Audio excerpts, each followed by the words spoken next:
Hi, Tony. Hi, Tony. Good morning. How are you today? Great. How are you?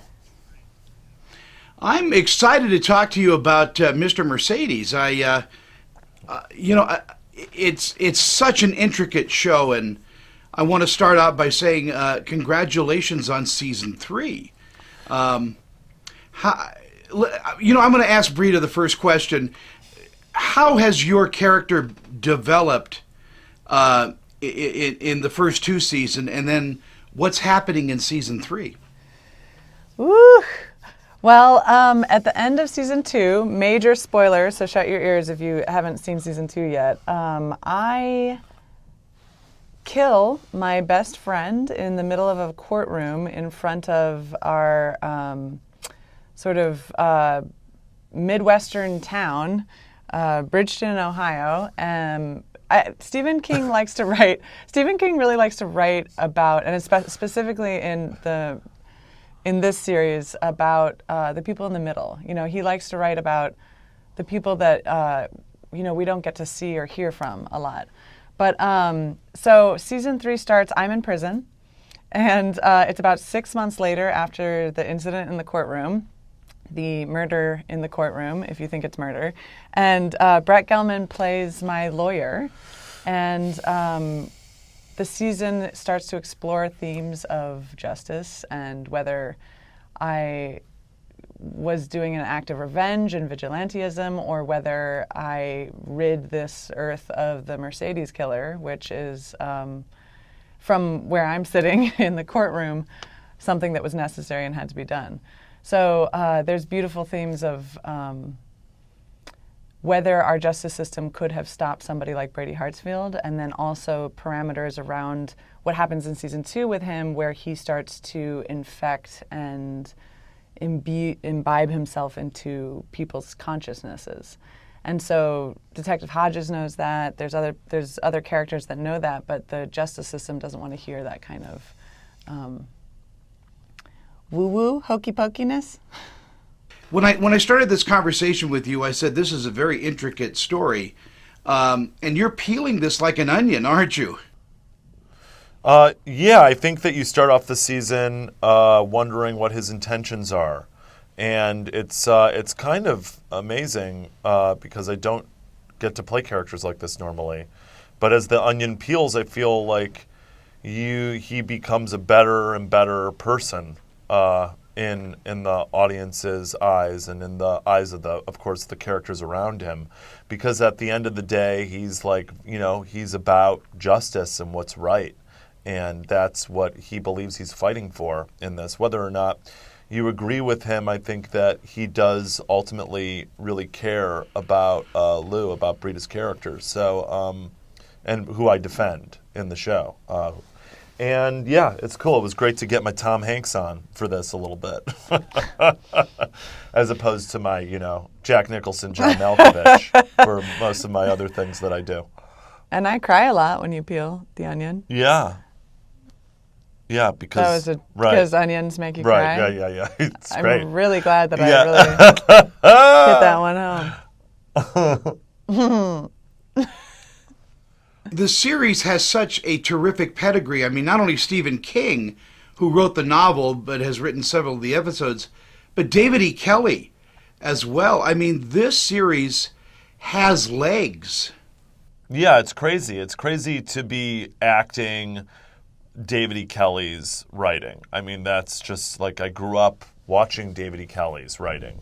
And and then when he's, to be acting a monologue to the jury that he's written is just, it's a real dream come true.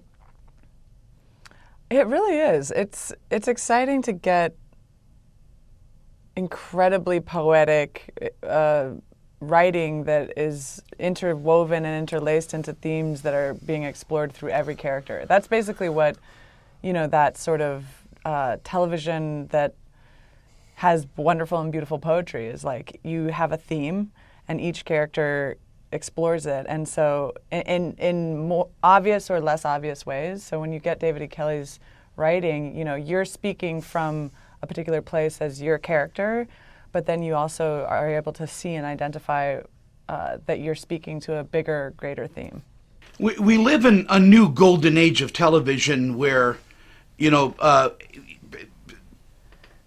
networks like AT&T Audience and the others seem to be pushing more and more into movie-like quality, even on their miniseries, even on their smaller series.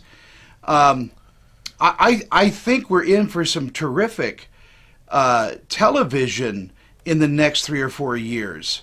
Yeah. Is it a blessing to work for, this type of network? Yeah, it's amazing. I mean, it's